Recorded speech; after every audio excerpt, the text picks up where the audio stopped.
ओम गम गणपते नमः। ओम श्री परमात्मने नमः। श्री गणेश अंक। श्री गणेश लीला अध्याय का शेष अंश।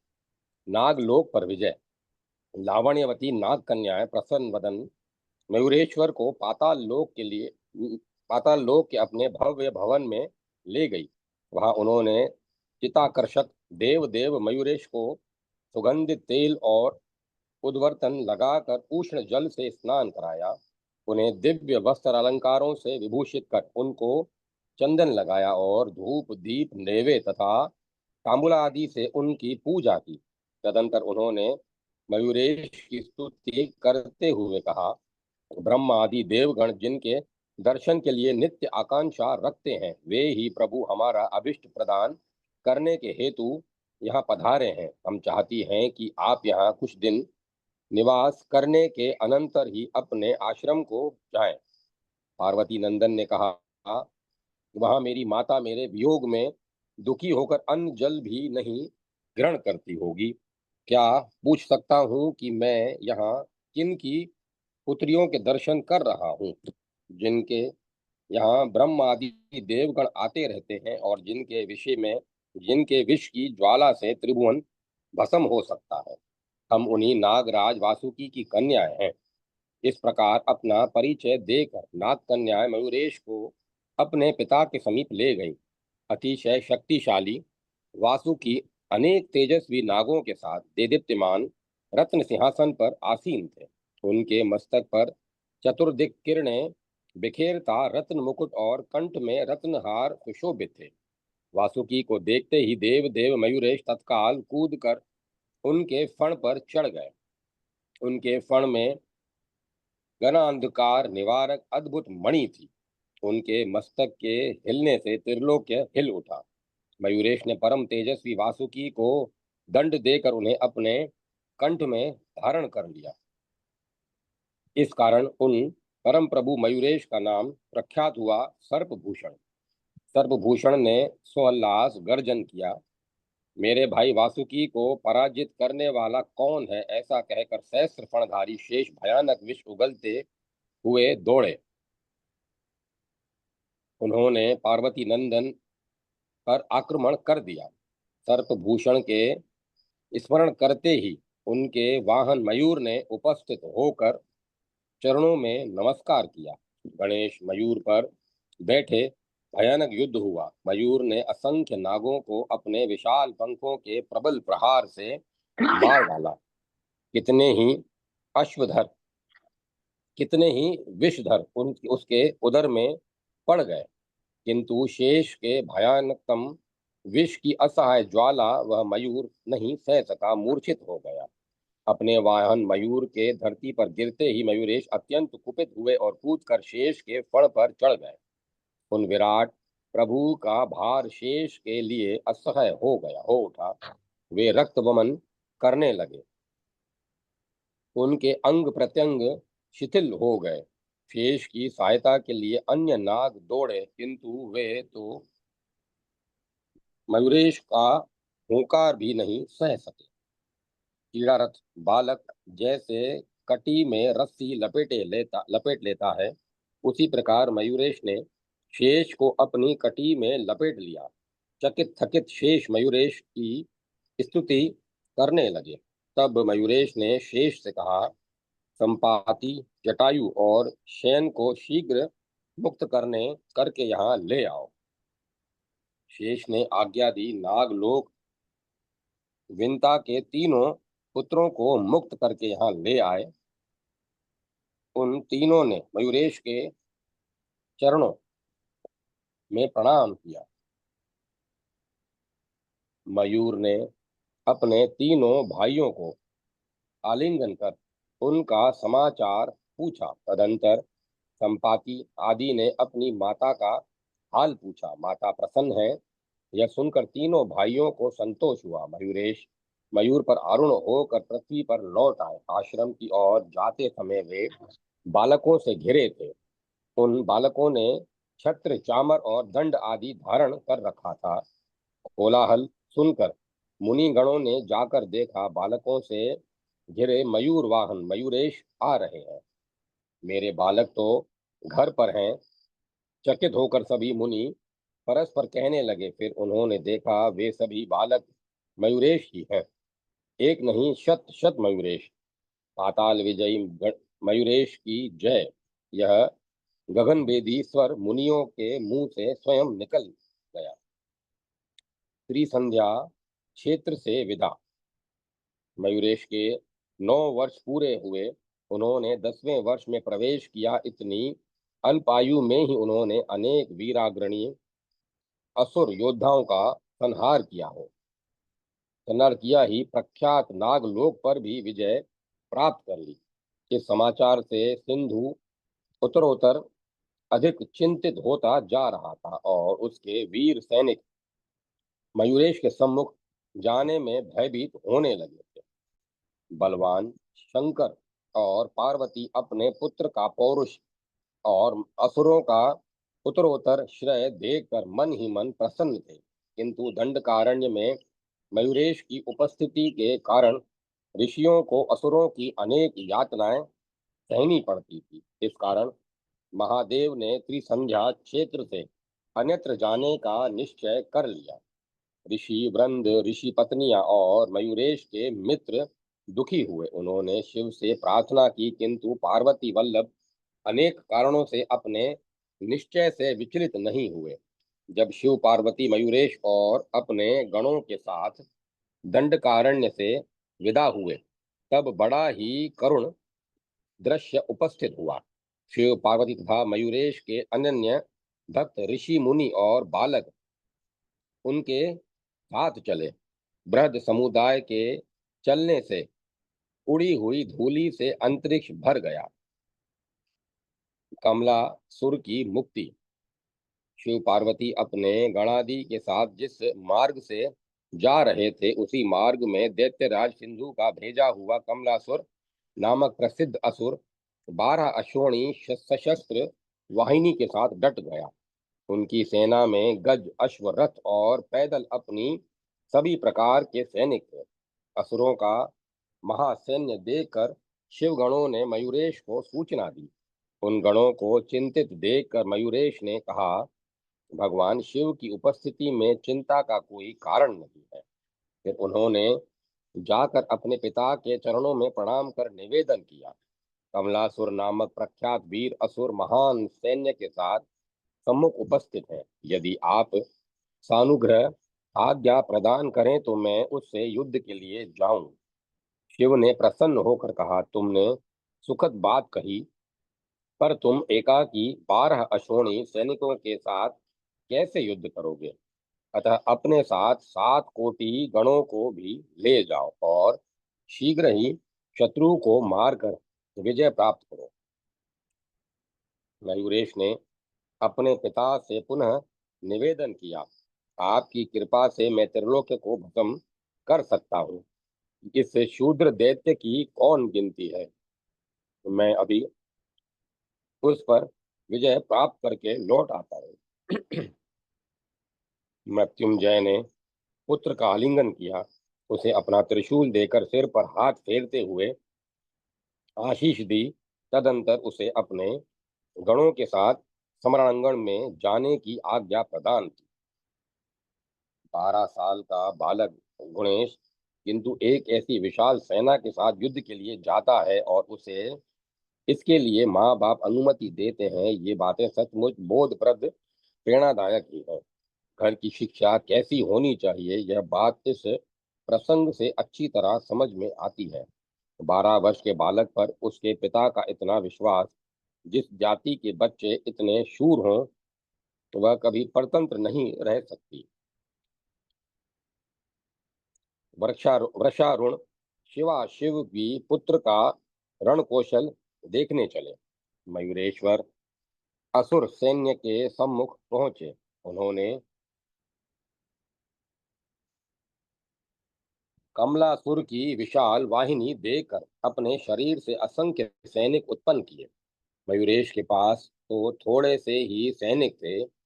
अभी तुरंत इतनी विशाल सेना कहाँ से आ गई, यह सोचकर असुर चकित हो गया। अभय पक्ष की सेनाएं एक दूसरे पर टूट पड़ी।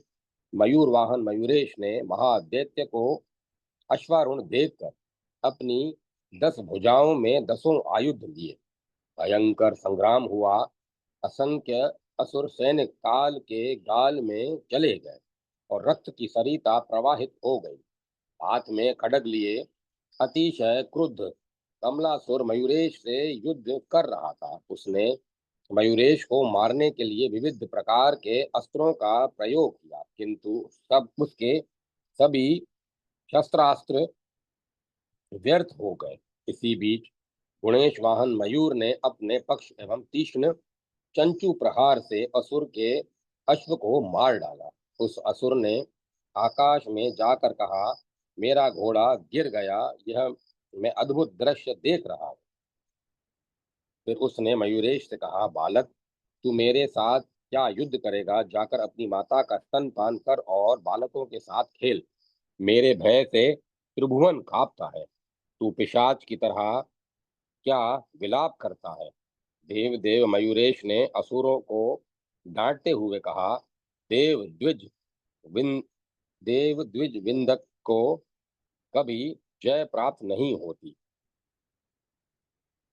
देव द्विज वे निंदक को कभी जय प्राप्त नहीं होती। मैं तो अपने रोषानल से ही त्रिभुवन को भस्म कर सकता हूँ, किंतु तुम्हें यश प्रदान करने के लिए ही इस युद्ध में प्रवृत्त हुआ हूँ। यह सुनकर क्रुद्ध कमलासुर गरज उठा। पृथ्वी कांपने लगी। उसने अपने अस्त्रों की इतनी भयानक वर्षा की कि शिवगण व्याकुल हो गए। यह देखकर मयूरेश ने जलधारावत तीक्ष्णतम शरों की वृष्टि प्रारंभ कर दी। असुर अपनी पूरी शक्ति से उन शरों का निवारण करने लगे। यह देखकर गुण ग्राहकों में श्रेष्ठ गुणेश संतुष्ट हुए। उन्होंने उसे अपने अनंत विश्व रूप का दर्शन करा दिया। उसने 10 दिशाओं में मयूरेश को देखा। अत्यंत चकित होकर उसने नेत्र बंद किए तो प्रदेश में भी उसे मयूरेश के ही दर्शन हुए। तब प्रचंड शूर कमलासुर युद्ध भूमि से भाग चला, किंतु देवताओं ने उसकी शिखा पकड़ ली और उसे लाकर कहा, दैत्य, तू अपने वचन का पालन करने के लिए यहाँ युद्ध कर। यह सुनकर उस महादैत्य ने भयानक गर्जना की और वह विविध प्रकार के अस्त्रों द्वारा प्रहार करने लगा। उसने अनेक प्रकार की मायाएं रची, किंतु मायापति के सम्मुख उसकी एक न चली। मयूरेश ने अपने त्रिशूल से प्रहार किया ही था कि कमलासुर का मस्तक कटकर भीमा नदी के दक्षिण तट पर जा गिरा। मयूरेश कृष्णा नदी के उत्तरी तट पर थे। मयूर वाहन मयूरेश की जय। संपूर्ण असुर सैन्य के विनाश से प्रसन्न होकर देवताओं, मुनियों और शिवगणों ने बार बार उच्च स्वर से उद्घोष किया, मयूर वाहन मयूरेश की जय, मयूर वाहन मयूरेश की जय। फिर प्रमथ गणों ने आवृत उमा महेश्वर और गौतमादि ऋषि मयूरेश के समीप पहुंचे। विजय से प्रहलादित शिवपुत्र को गले लगाकर उसके सिर पर हाथ फेरने लगे। आकाश से पुष्प वृष्टि होने लगी और मुनिगण पार्वती नंदन मयूर वाहन मयूरेश की स्तुति करने लगे। विश्वकर्मा ने वहां गणों सहित पार्वती, महेश्वर और मुनियों के रहने के लिए अत्यंत सुंदर नगर एक अत्यंत अद्भुत मंदिर का निर्माण कर दिया। पार्वती सहित भगवान शंकर वहीं रहने लगे।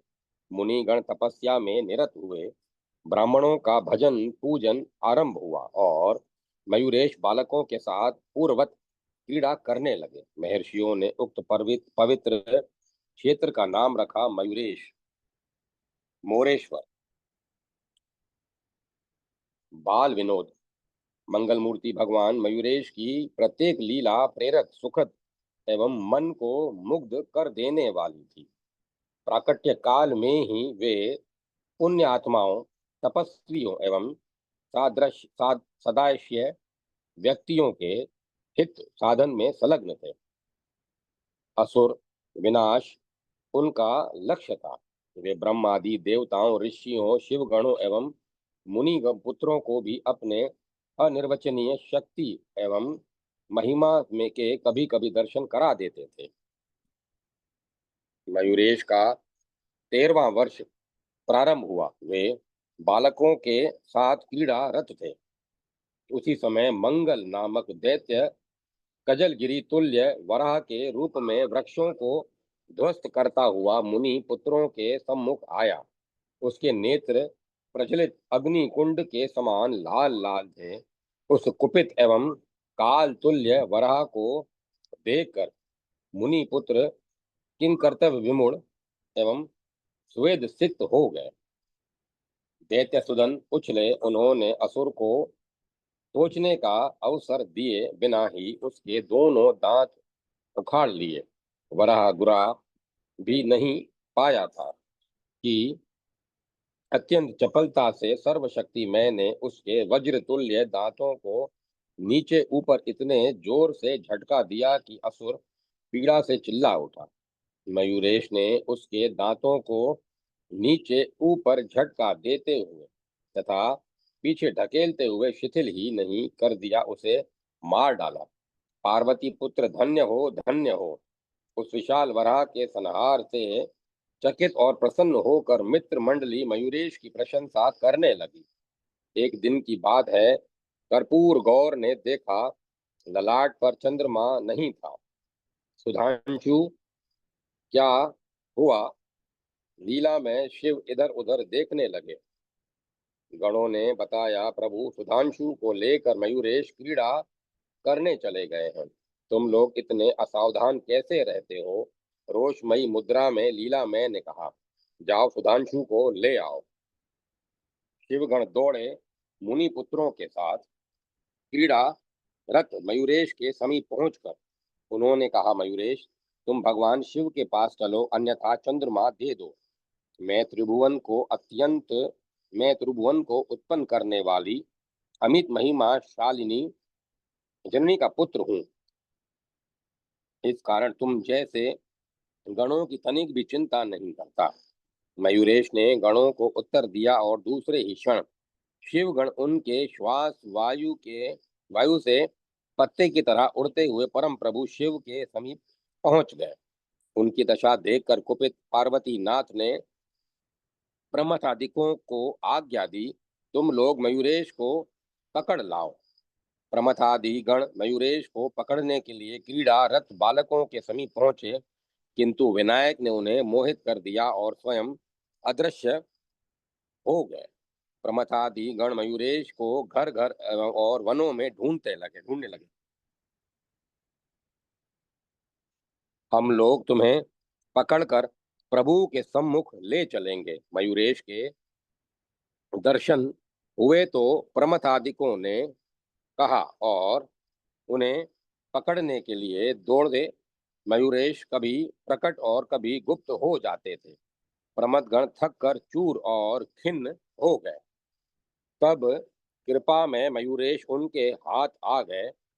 प्रमथगण बड़े प्रसन्न हुए और उन्हें बांधकर अपने स्वामी के समीप ले चले। कुछ दूर चलने पर मयूरेश जड़वत बैठ गए। प्रमथगणों ने उन्हें उठाने का प्रयत्न किया, पर वे हिल भी न सके। तब उन्हें उठाने के लिए सबने मिलकर अपनी संपूर्ण शक्ति लगा दी।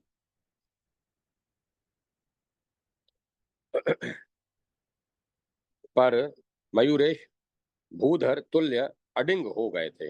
अपने स्थान से टस से मस नहीं हो सके। प्रभु, हम तो उन्हें लाने में सफल नहीं हुए, हमारी शक्ति व्यर्थ हो गई।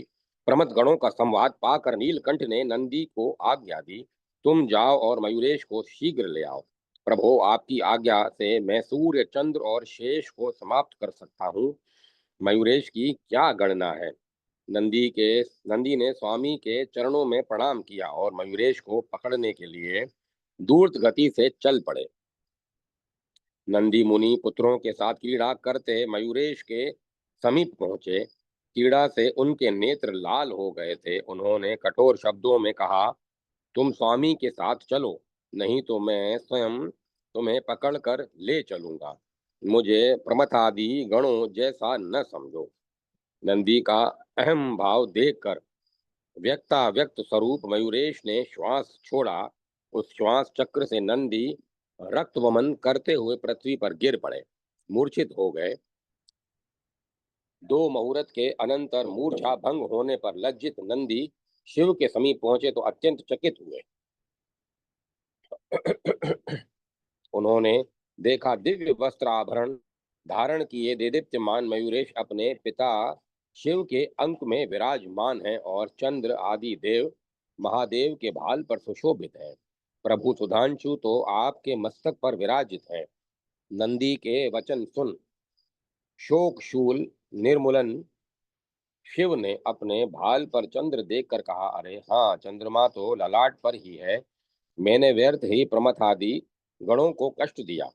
प्रमथ गणों ने शिव से प्रार्थना की, प्रभु ये मयूर राज आज से हमारे स्वामी हो। गणों ने शिव गणेश और गणेश जननी के चरणों में श्रद्धा भक्ति पूर्वक प्रणाम कर प्रसन्नता पूर्वक गर्जना की, जय गणराज, जय गणपति, जय गणेश, जय मयूर वाहन मयूरेश। विवाह का निश्चय। मयूरेश की 13वीं वर्षगांठ पर गौतमादि ऋषि गण माता पार्वती के समीप पहुंचे।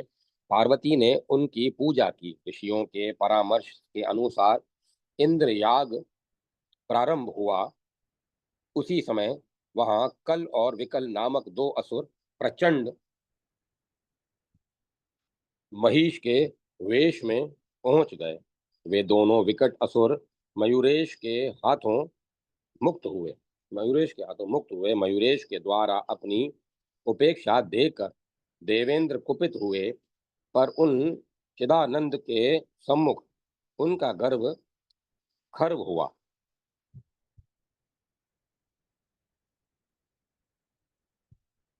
उन्होंने देवदेव मयूरेश के चरणों में प्रणाम करके उनकी स्तुति की। वे निर्विकार मयूरेश के द्वारा क्षमा प्राप्त कर आश्वस्त हुए। पार्वती नंदन ने 15वें वर्ष में प्रवेश किया। एक दिन सिंधु प्रेरित एक महादैत्य व्याघ्र के रूप में मयूरेश के सम्मुख पहुंचा। वह शिवनंदन को मारकर खा जाना चाहता था, किंतु पराक्रमी मयूरेश के द्वारा स्वयं काल कलवित हुआ। सूर्य नंदन यम सदरूप मयूरेश पर क्रुद्ध हुए, पर उनका अहंकार नष्ट हुआ। उन्होंने निखिल सृष्टि नायक गणपति से क्षमा की याचना की। इस प्रकार अत्यंत बलवान, विद्या विनय संपन्न, अद्भुत प्रगतिशाली अप्रीतम शूर मयूरेश की ख्याति सर्वत्र फैल गई। इस कारण एक दिन माता पार्वती ने अपने प्राण वल्लभ शिव से प्रार्थना की, प्रभु मयूरेश 15 वर्ष का हो गया। यह अत्यंत सुंदर, सुशील, बुद्धि वैभव संपन्न, शूरवीर एवं सर्व सद्गुण संपन्न है। अतएव अब इसका विवाह कर देना चाहिए। तुमने बड़ी सुंदर बात कही, मैं भी इसके परिणय के पक्ष में हूँ। इतना कहकर श्री सदाशिव सोचने लगे, मयूरेश के अनुकूल कन्या कहाँ प्राप्त होगी। उसी समय वहां ब्रह्मपुत्र देव ऋषि नारद पहुंचे। माता पार्वती ने उनका स्वागत सत्कार कर उन्हें श्रेष्ठ आसन प्रदान किया। भगवान शंकर ने नारद जी से कहा, मुनिवर, आप बहुत दिनों के बाद यहाँ पधारे, मुझे बड़ी प्रसन्नता हुई। आप कृपा पूर्वक परम मेधावी, रूप गुण संपन्न मयूरेश के योग्य कोई कन्या बतलाइए। इसकी माता पुत्र विवाह के लिए आतुर है। कन्या एक नहीं दो है। अत्यंत प्रसन्नता के साथ नारद जी ने उत्तर दिया, ब्रह्मदेव आपके पुत्र का यश सुनकर पुलकित है। सिद्ध और सिद्धि और बुद्धि नामक इनकी दो कन्याएं हैं। दोनों कन्याएं सौंदर्यशील, गुण और कर्म आदि प्रत्येक दृष्टि से अनुकूल एवं मंगलमयी हैं।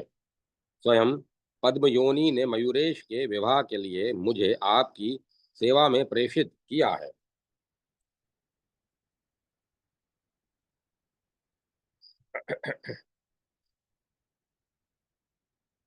आप लोग कृपा पूर्वक यह संबंध स्वीकार कर लें। महर्षि नारद के ये वचन सुनकर भगवान शंकर और जगजननी पार्वती अत्यंत प्रसन्न हुई। देवता, ऋषिगण, शिवगण और मुनि पुत्र सभी आनंदित हुए। मंगल यात्रा प्रारंभ हुई। भगवान शंकर माता पार्वती के साथ नंदी पर बैठे थे। इंद्रादि देवगण और ऋषिगण प्रसन्नता पूर्वक चल रहे थे। मयूरेश अपने वाहन मयूर पर बैठे थे। महर्षि नारद आकाश मार्ग से और शिवगण अपने शस्त्रास्त्र सहित यात्रा करते हुए हर्षोत्फुल्ल थे। मंगलवाद बज रहे थे। आकाश धूलिकणों से आच्छादित हो रहा था। विशाल समूह आनंद मग्न था। मयूरेश की प्रतिज्ञा। भुजगेंद्रहार शिव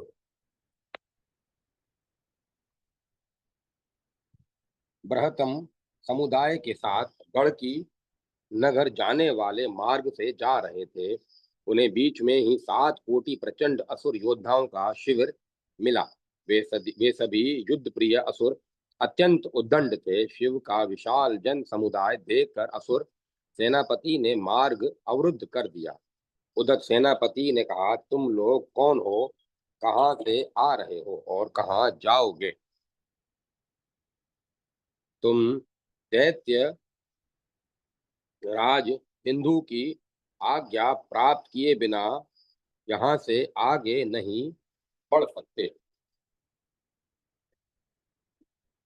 मयूरेश ने तुरंत उत्तर दिया, मैं साधु पुरुषों का संरक्षण एवं दैत्यों और असुरों का संहार करने वाला पूर्ण स्वतंत्र हूँ। अतएव तुम अपने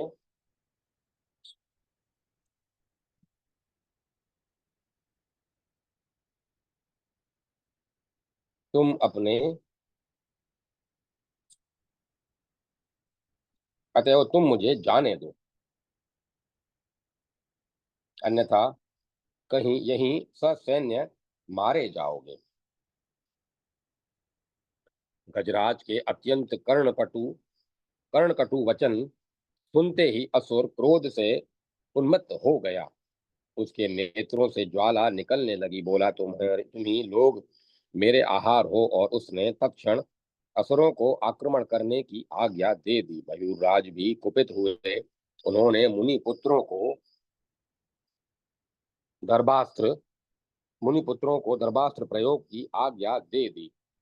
मुनिपुत्रों के हाथ में जल लेकर संकल्प किया मुनिपुत्रों ने हाथ में जल लेकर संकल्प किया। मंत्र पाठ के अनंतर जल छोड़ते ही दर्भ के अत्यंत छोटे छोटे टुकड़े असुर सैन्यों में फैल गए। पहले इस अस्त्र का प्रयोग उन्मत्त सम्राट दंडोद्भव के लिए भगवान नर ने किया था और असुर सेना की नासिका, कान, आंख और श्वास के साथ उसके लघुतम खंड हृदय में प्रविष्ट होने लगे। वीर असुर सैनिक छींकने लगे। उनके नेत्रों से आंसू बहने लगे। कान के दर्भ के छोटे छोटे कान में दर्भ के छोटे छोटे टुकड़े प्रविष्ट होने से वे बहरे हो गए। उनका श्वास अवरुद्ध हो गया। कुछ ही क्षण में असुरों की विशाल वाहिनी कुछ ही निशस्त्र ब्राह्मण बालकों द्वारा समाप्त हो गई। ब्राह्मण वटुकों ने गणेश से कहा, गुणेश्वर, तुम्हारी कृपा से हमने संपूर्ण असुरों का संहार कर दिया। अब तुम जो आज्ञा दो हम लोग वही करें।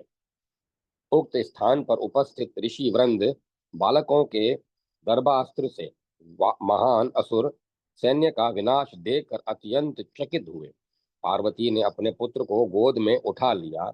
भगवान शंकर ने अत्यंत प्रसन्न होकर कहा, बेटा गुणेश, आज मैंने तेरा पराक्रम देख लिया। तुम्हारी शक्ति देवगण नहीं जानते और फिर तू क्या क्या करेगा यह भी विदित नहीं।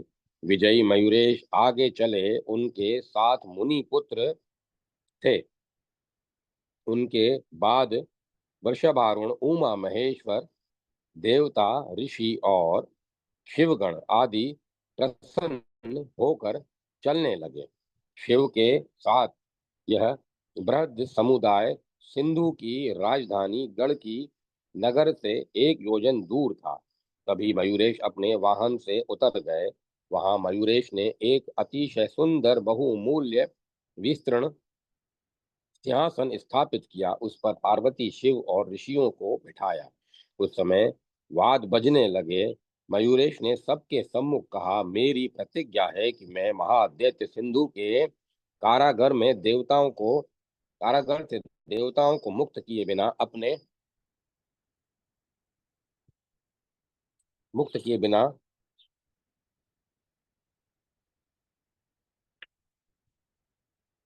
अपना विवाह नहीं करूंगा। अतएव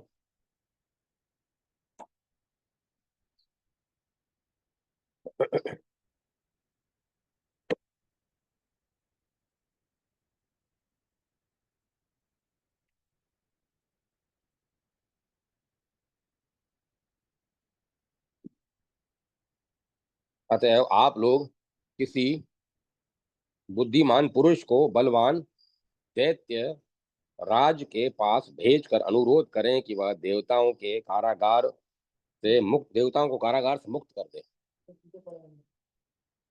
उसके अस्वीकार करने पर मैं उसे पराजित कर देवताओं को उसके बंधन से छुड़ाऊंगा और तभी मेरा विवाह हो सकेगा। गुणेश्वर के वचन सुन ब्रह्मदेव ने कहा, मयूरेश, तुम्हारी प्रतिज्ञा तुम्हारी प्रतिभा बृहस्पति तुल्य है। तथापि यद्यपि तू बालक है, पर तूने अत्यंत उचित बात कही है। देवताओं की ओर से वार्ता करने के लिए नीति निपुण पुष्पदंत को भेजना चाहिए। पुष्पदंत चतुर वक्ता एवं बलवान हैं। उन्होंने महीन स्तोत्रों के द्वारा महेश्वर को संतुष्ट कर लिया है।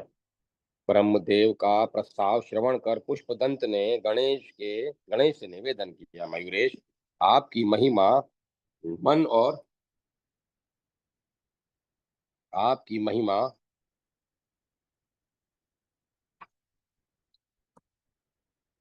मन और वाणी से परे है। माया मोहित जीव आपकी महिमा नहीं जानते। नित्य ज्ञान स्वरूप मयूरेश, अपने आपने भूभार हरण करने के लिए शिव के घर में अवतार लिया। आप सर्वज्ञ और सर्वांतर्यामी हैं। इस कार्य के लिए कृपया मुझे न भेजकर किसी दूसरे को भेज दें। अत्यंत उद्यत और पराक्रमी सिंधु के सम्मुख होते ही मैं क्रुद्ध हो जाऊंगा। मर्यादा की नीति और मर्यादा की रक्षा नहीं कर पाऊंगा।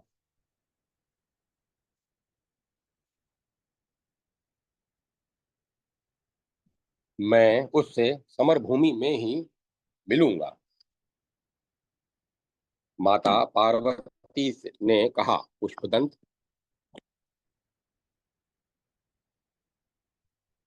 तुमने अत्यंत प्राचीन नीति की बात कही है, क्योंकि शत्रु क्रोधी, बलवान और शाम के योग्य नहीं है। पर षडानन को भेजा जाए तो वह उसे पकड़ लेगा। वीरभद्र को भेजा जाए तो वह तुरंत क्रुद्ध हो जाएगा। श्रृंगी तो वहां जाने पर युद्ध कर बैठेगा, और प्रमथ को भेजा जाए तो वह पता नहीं वह क्या कर डाले। भोज भूतराज भी उसके उपयुक्त नहीं, और रक्तलोचन तो स्त्री सौंदर्य में ही भूल जाए। इस प्रकार माता के द्वारा सबका निषेध करने पर मयूरेश ने कहा, नंदी, अवश्य ही अत्यंत वीर, धीर, गंभीर, बुद्धिमान, धूर्त और दूसरे का आशय समझने वाले हैं, इसीलिए इन्हें भेजा जाए। भगवान शंकर ने कहा, मयूरेश, तुमने उत्तम निर्णय किया। नंदी को विविध रत्न और वस्त्र दो। मयूरेश ने नंदी को वस्त्राभूषण देकर कहा, आप उसी नीति का अनुसरण करें जिससे बंदी देवता मुक्ति प्राप्त कर लें। नंदी ने मयूरेश एवं गौरी शंकर के चरणों में प्रणाम किया तथा फिर गणों के साथ समस्त देवताओं की वंदना कर समय के अनुसार कहा, प्रभो, आप जिस पर अनुग्रह करते हैं वही श्रेष्ठ हो जाता है। अतएव मैं श्रेष्ठ नीति का पालन कर आपका प्रयोजन सिद्ध करूंगा। आपके प्रसाद से निश्चय ही मैं संपूर्ण पृथ्वी, शेष और सूर्य को पकड़कर अपने आप के सम्मुख ला सकता हूँ।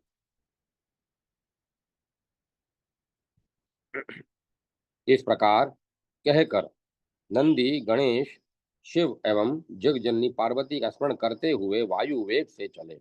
वे अपनी प्रतिज्ञा पूर्ति के लिए अपने आराध्य शिवा शिव से मन ही मन प्रार्थना करते जा रहे थे। महादैत्य सिंधु से वार्ता। नंदी सीधे सिंधु की राजसभा के द्वार पर पहुंचे। द्वारपाल ने सिंधु को इसकी सूचना दी। नंदी असुर राज की नंदी नंदी असुर राज की सभा में पहुंचे। वे सभा विशाल और अतिशय सुंदर थी। उस समय अंगरक्षकों से घिरा रत्न सिंहासनासीन सिंधु वरांगना के नृत्य का आनंद ले रहा था। मधुर वाद बज रहे थे। नंदी असुरों को ऐसे प्रतीत हुए जैसे राजसभा में साक्षात सूर्य देव का आगमन हुआ हो।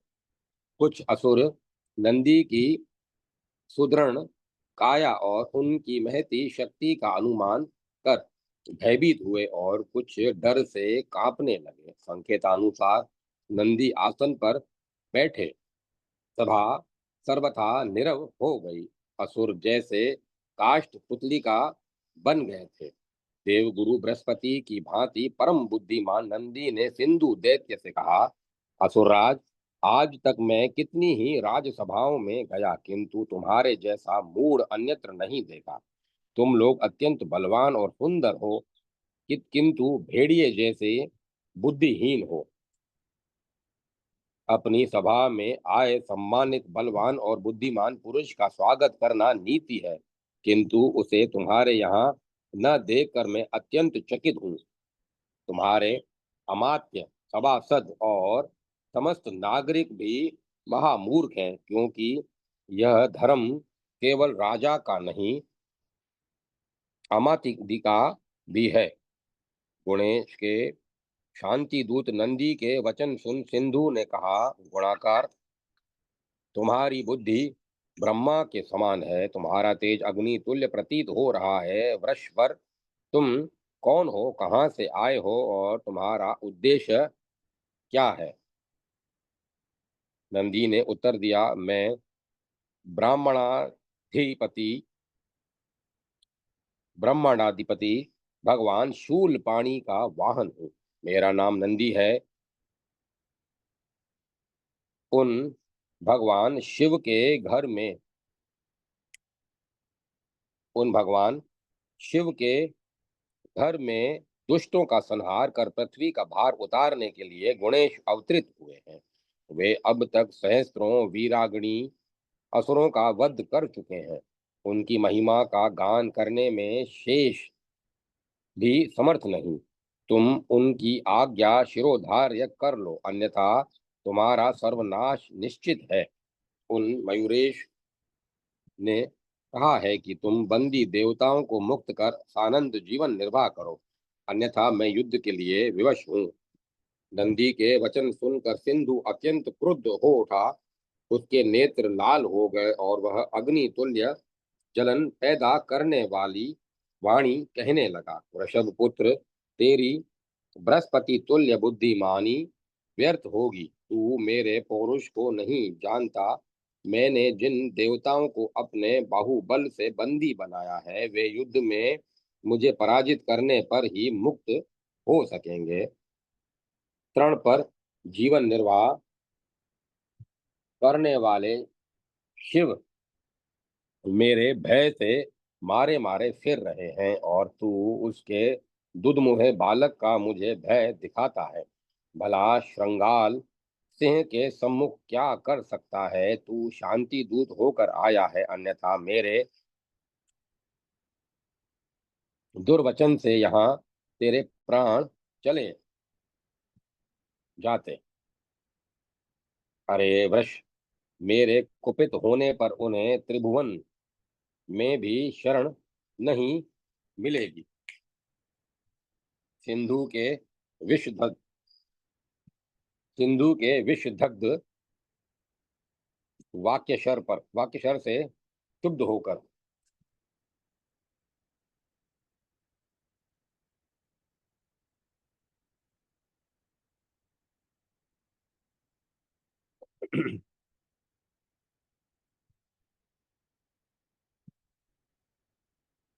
नंदी ने कहा, असुराधम, तेरी बुद्धि विपरीत हो गई है। इस कारण तू सन्निपातग्रस्त ही भांति संधि सन्निपातग्रस्त की भांति प्रलाप कर रहा है। नीति के उपदेश खलों को प्रभावित नहीं करते। तू शिव और उनके सर्वशक्ति संपन्न महान पुत्र मयूरेश की निंदा करता है। इससे प्रतीत होता है कि तेरी मृत्यु तेरे सिर पर नाच रही है। यहाँ मैं ही तुझे मृत्यु मुख में धकेल देता, किंतु मेरे शांति प्रिय स्वामी की आज्ञा नहीं है। इस प्रकार कहते हुए नंदी ने हुकार किया। फलस्वरूप कितने ही भयभीत असुर पृथ्वी पर गिर पड़े। नंदी ने हर्षपूर्वक गर्जना की और तुरंत अपने स्वामी शिव के पास चले गए। उन्होंने पार्वती, शिव तथा अन्य देव ऋषियों को देव ऋषियों के सम्मुख मयूरेश से कहा, स्वामिन, मैंने सम्राट सिंधु की भर्त्सना करते हुए उसे समझाया, पर उस मूढ़मती असुर पर उसका कोई प्रभाव नहीं पड़ा। अब इस पर आक्रमण करना ही श्रेष्ठ है। नंदी के वचन से प्रसन्न होकर मयूरेश ने प्रमथ गणों और सभासदों को आक्रमण की आज्ञा देते हुए कहा, हमें युद्ध प्रिय नहीं, हम शांति कामी हैं, पर युद्ध के बिना सद्गुणी निरीह देवताओं की मुक्ति संभव नहीं। इस कारण हमें असुरों का प्राण हरण करना ही होगा। यह हमारा परम पवित्र धर्म युद्ध है। यह रण का अवसर हमें बड़े भाग्य से प्राप्त हुआ है और असुरों की पराजय होकर ही रहेगी। सुनिश्चित विजय श्री की प्राप्ति के लिए हमें तुरंत प्रबल आक्रमण करना चाहिए। यूं कहकर मयूरेश ने सिंह गर्जना की। मयूरेश की जय प्रमथादि गणों के सामूहिक उद्घोष से आकाश गूंज उठा। युद्धारंभ। शास्त्र शस्त्र सज्ज प्रमथादि गण प्रस्तुत थे। मयूरेश ने अपने कर कमलों में चारों आयुध धारण कर मयूर पर बैठते ही गर्जना की। मयूरेश वाहिनी चली। त्रिशूल लिए वृषभारुण शिव भी उनके साथ थे। नंदी ने मयूरेश से निवेदन किया, स्वामिन, आपकी वाहिनी के साथ गणनायक वीरभद्र और मैं ही शत्रुओं का सर्वनाश करने में समर्थ हूँ। आप केवल अपने सेवकों का पराक्रम देखिए, फिर हमसे बचे खुचे असुरों का संहार कर लीजिएगा। अत्यंत प्रसन्न होकर परम पराक्रमी मयूरेश ने कहा, अच्छी बात है, तुम सिंधु दैत्य के सम्मुख अपना शौर्य प्रदर्शन करो। वीरवान भूतराज पुष्पदंत और 1 करोड़ गणों के साथ पहले तुम ही जाकर युद्ध करो। जय मयूरेश, नंदी ने गर्जना की। सिंधु के 10 करोड़ असुर सैनिक गण की नगर से बाहर निकले। वे अत्यंत वीर धीर पराक्रमी, युद्ध में दक्ष और विविध शस्त्रास्त्रों से सज्ज थे। असुरों की सेना सम्मुख आई और प्रमथादि गणों के साथ नंदी ने उन पर आक्रमण कर दिया। भयानक युद्ध हुआ। विविध प्रकार के शस्त्रास्त्रों से की वर्षा हुई। असुरों के शव से धरती फटने लगी। अंततः राक्षसों की विशाल सेना समाप्त हो गई। कुछ बचे सैनिक भागकर सिंधु के समीप गए और बोले, असुरराज, मयूरेश की सेना ने हमारे सुदक्ष 10 करोड़ वीर सैनिकों को काट डाला। उन्होंने नगर की सीमा पर कानून प्रमुख मार्गों एवं महत्व के सभी स्थलों पर अधिकार कर लिया है। आप शीघ्रता करें, अन्यथा संपूर्ण नगर ध्वस्त हो जाएगा। अरे, मेरी अजय वाहिनी तुच्छ गणों से पराजित कैसे हो गई? पतंगों के आक्रमणों से क्या मंदरगिरी समाप्त हो जाएगा? सिंधु व्यग्र हो गया। उसकी यह दशा देखकर उसके शेष वीर सैनिकों ने कहा, राजन, आप निश्चिंत रहें, हमें आज्ञा दें, हम मयूरेश वाहिनी को मक्खियों की तरह मसल देते हैं। मेरे वीर सैनिकों, तुम तुरंत जाओ और शत्रुओं को युद्ध में पराजित कर दो। सिंधु की आज्ञा प्राप्त कर उसके वीर सैनिक गर्जन करने लगे। विशाल राक्षसी सेना धरती को कपाती गढ़ की नगर से बाहर निकली। स्वयं सिंधु ने शस्त्र धारण किया और अश्व पर आरूढ़ हो युद्ध भूमि में जा डटा। असुरों ने भयानक आक्रमण किया, किंतु नंदी, भूतराज और पुष्पदंत की सेना पराक्रम में कम नहीं थी। घमासान युद्ध हुआ, पर शिव वाहिनी ने के पैर उखड़ते देख भूतराज और पुष्पदंत मयूरेश के समीप पहुंचे। युद्ध में अपनी सेना के शिथिल होने का समाचार पाकर स्वयं मयूरेश अपने शस्त्र धारण कर मयूर पर आरूढ़ हुए। वे तीव्र गति से युद्ध भूमि में पहुंचे। वृषभारूढ़ शिव भी समर के लिए जा डटे। नंदी ने मयूरेश के चरणों में प्रणाम कर भीषण गर्जना की। उस भयानक युद्ध में नंदी के प्रहार से सिंधु का अश्व मारा गया और उसका दिदीप्यमान ध्वज टूटा। असुर ने दूसरे अश्व पर बैठकर नवीन छत्र धारण किया। तब नंदी ने असुर से कहा तब नंदी ने उससे कहा, असुरराज, तुम्हारा पराक्रम कहाँ गया? शत्रु सैन्य का विनाश किए बिना हम आपको मुंह नहीं दिखाएंगे। आप तनिक भी चिंता न करें। सिंधु के अन्यतम प्रतिभाजन वीर अमत्य, कौस्तुभ और मैत्र, दो असुरों ने उसे संतोष दिया और वे तुरंत युद्ध भूमि में चले गए। मयूरेश की सेना इन योद्धाओं का आक्रमण न सह सकी।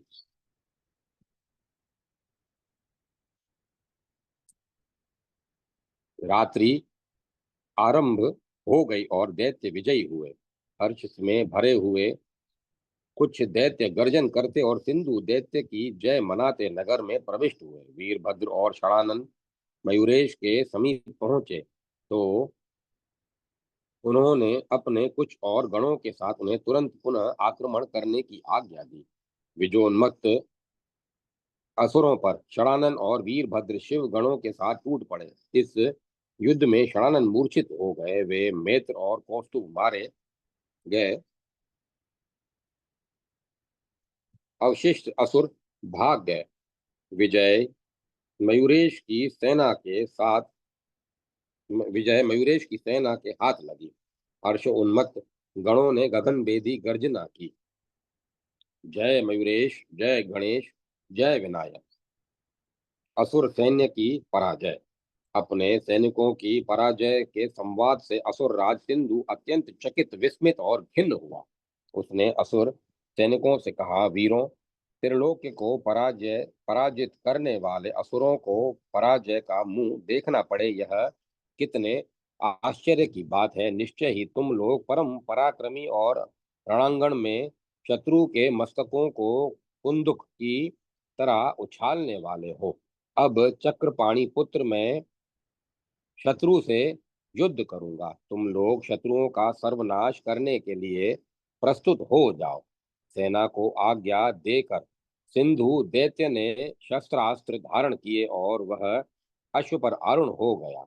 उसके साथ अमर्ष अमर्षमय गंधासुर, मदन कांत, वीर ध्वज, महाकाय, शार्दुल और धूर्त, ये 7 महारथी अपने अपने सैनिकों के साथ चले। उन 7 असुरों ने समरभूमि में पृथक पृथक व्यूह की रचना की। उधर युद्ध करने के लिए सर्वप्रथम मयूरारूढ़ गणपति चले। तदनंतर महाबलवान नंदी और पुष्पदंत बढ़े। पूतराज और विकट 10 लाख योद्धाओं के साथ थे। युद्ध में जय की कामना करने वाले चपल के सैनिक अर्ध लक्ष्य थे। वीरभद्र और षडानंद असंख्य सैनिकों के साथ वहां पहुंचे। इन 7 सेना नायकों ने पृथक पृथक अपनी अद्भुत 7 व्यूह रचना की। भीषण युद्ध प्रारंभ हुआ। दोनों ओर के पराक्रमी सैनिक शत्रुओं को परास्त करने के लिए विविध प्रकार के शस्त्रास्त्रों की वर्षा करते थे, किंतु मयूरेश की वाहिनी प्रबलतर होती जा रही थी। उस दिन युद्ध में सिंधु के परम पराक्रमी गंधासुर, मदनकांत, वीर ध्वज, महाकाय, शार्दुल और धूर्त, महानायक सातों ये सातों सेना नायक परलोक सिधारे। असुरों का आशातीत दुखद पराजय असुरों को आशातीत दुखद पराजय प्राप्त हुई। मयूरेश की सेना में विजय धुंध भी बज उठी। जय मयूरेश! शिवगणों ने उच्च स्वर से हर्ष व्यक्त किया। मयूरेश की सदा जय हो। जय माता सरस्वती। जय माता सरस्वती। ओम नमो नारायण। ओम नमो भगवते वासुदेवाय। ओम नमः शिवाय। ओम नमः शिवाय। ओम नमः। ओम तत्सत। ओम तत्सत। ओम। अब कथा को विराम दिया जाता है।